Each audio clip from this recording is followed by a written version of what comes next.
100 शब्द प्रति मिनट की गति से डिक्टेशन। डिक्टेशन 5 सेकंड से स्टार्ट होगा।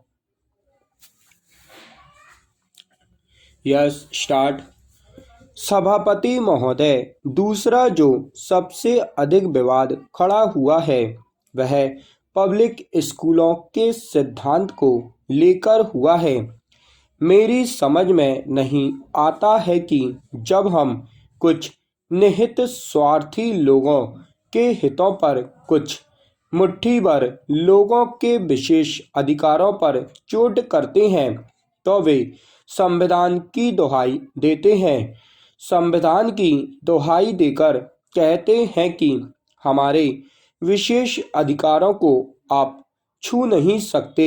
इसमें चाहे राजाओं के प्रीवी पर्स का सवाल हो, चाहे राजकुमारों की शिक्षा का सवाल हो, या बड़े बड़े सेठों के बच्चों या बड़े बड़े नेताओं और अफसरों के बच्चों की शिक्षा का सवाल हो। महोदय, यह सही है कि हमारे संविधान ने यह अधिकार दिया है कि हम अपने बच्चों को जैसी शिक्षा देनी चाहें वैसी शिक्षा उन्हें दिलाएं, लेकिन इसका यह अर्थ नहीं है कि हम अपने बच्चों को जेब काटने वालों के स्कूलों में जेब काटने की शिक्षा दिलाएं। मेरी निश्चित धारणा है कि आज जो इस तरह के पब्लिक स्कूल हैं वे जेब काटने वाले पैदा कर रहे हैं। हमारे देश के अंदर सबसे अधिक समाज विरोधी तत्व इन्हीं स्कूलों द्वारा पैदा किए जा रहे हैं। जो बच्चे इन स्कूलों से निकलते हैं वे पता नहीं अपने आप को क्या समझते हैं।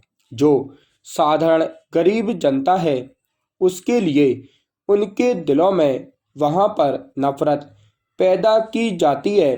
जब वे इन स्कूलों से निकलकर बाहर आते हैं तो ऐसा व्यवहार करते हैं जैसे वे स्वर्ग से उतरकर आए हैं। इन पब्लिक स्कूलों में हमारे देश की संस्कृति, हमारे देश के महान इतिहास, हमारे देश की शिक्षा से बच्चों के दिलों में नफरत पैदा की जाती है। इस प्रकार की शिक्षा जो हमारे इन पब्लिक स्कूलों में दी जाती है वह राष्ट्र विरोधी है, समाज विरोधी है और यह देश के लक्ष्यों, हमारे राष्ट्र के उद्देश्यों को प्राप्त करने में सहयोग प्रदान नहीं करती बल्कि उनमें बाधा डालती है। आश्चर्य की बात यह है कि लोक सेवा आयोग द्वारा जब नौकरी देने का प्रश्न आता है तो सबसे अधिक अवसर इन्हीं बच्चों को दिए जाते हैं।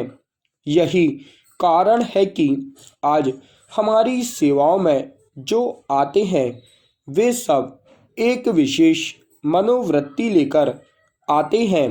मैं चाहता हूं कि यदि यह वैधानिक प्रश्न हो तो हमें विधान में संशोधन करना चाहिए। इससे पहले हम इतना तो कर ही सकते हैं कि इन वह असमानता न रहे। हम यह भी रोक लगा सकते हैं कि इस प्रकार के प्रत्येक पब्लिक स्कूलों और दूसरे सरकारी या गैर सरकारी स्कूलों में जो फीस में असमानता है, स्कूल में जब दाखिला किया जाए तो स्कूल के पड़ोस में नज़दीक में रहने वालों को अवसर दिया जाए। यदि हम ऐसा कर लेते हैं तो हमारे देश में सही मायनों में समानता आनी शुरू हो जाएगी और भेदभाव भी दूर होना शुरू हो जाएगा। स्टॉप।